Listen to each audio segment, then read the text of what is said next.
Okay, so you want to come to Thailand to teach. You're probably thinking, how do I stay in Thailand and work because I want to live there? Okay, that's one thing, but what's the work going to be like? You need to make sure you're ready for it, because if you hate your day job, no matter how good your nightlife is or whatever it is you're coming here for, you're gonna hate your life, okay? So some things to keep in mind about teaching in a classroom in Thailand, okay? Government schools, private schools, even larger language schools to an extent, are gonna have maybe bigger classes than you're expecting in the West, and Thai students are generally noisier than students in the West as well. The level of English throughout the country here is fairly low, and when you have students that don't really understand what you're saying, they're not going to listen for very long. They're not going to pay attention very well, and this tends to lead to a lot of frustration and aggravation amongst first-time teachers. There are ways to keep their attention, especially with younger students. I strongly recommend, if you are not going to do some kind of a training course, some kind of a TEFL or CELTA before you come, maybe do one here if you can afford it. Otherwise, grab the attention of one of your more experienced coworkers at the school, one of the Western teachers that have some years under their belt, and follow their advice, figure out what works for them and mimic it, and then find your own style and flavor, right?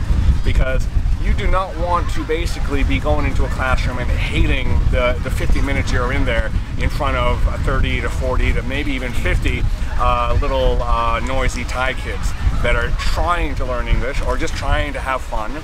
Because remember, fun reigns supreme here in Thailand, not just amongst the adults, but amongst students as well.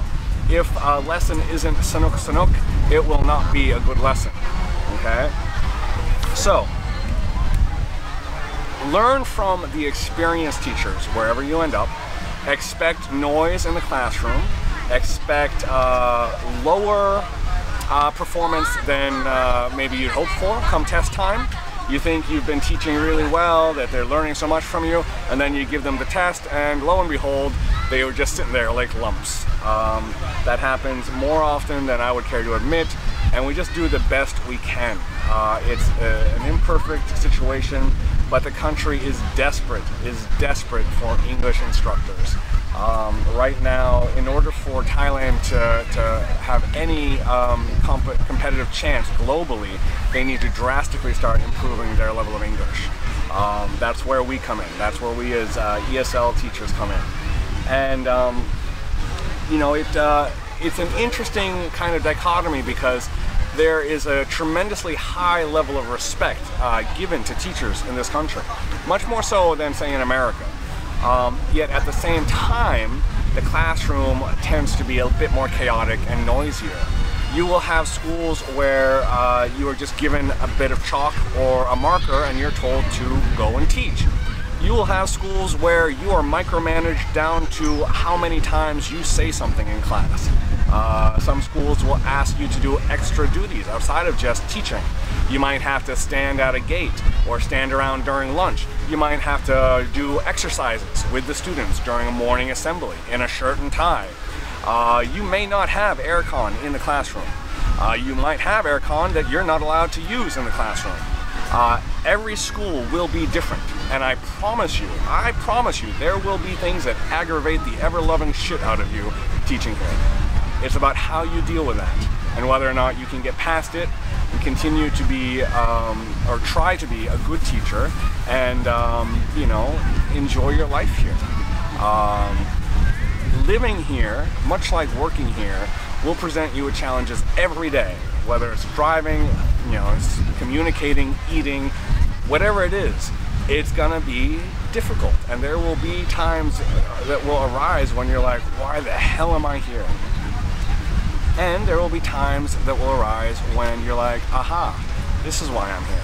There will be days that you love what you do, and there will be days that you hate what you do. It's about sticking with it and, you know, day by day, you know, doing the best you can for the students.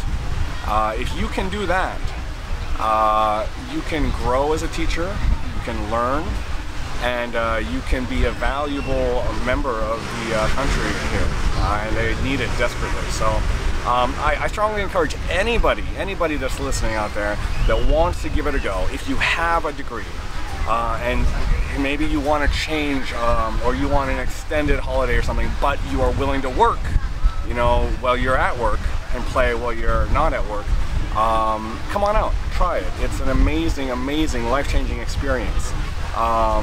But if you are just looking at some way to stay in country long term and have an extended holiday, and you're not going to be serious about your job, don't come, okay? Figure out a way to holiday long term without dragging the students into it, okay? All right. Any questions you guys got for me, just come on, send them into the comments. I look forward to hearing from you. Thanks very much.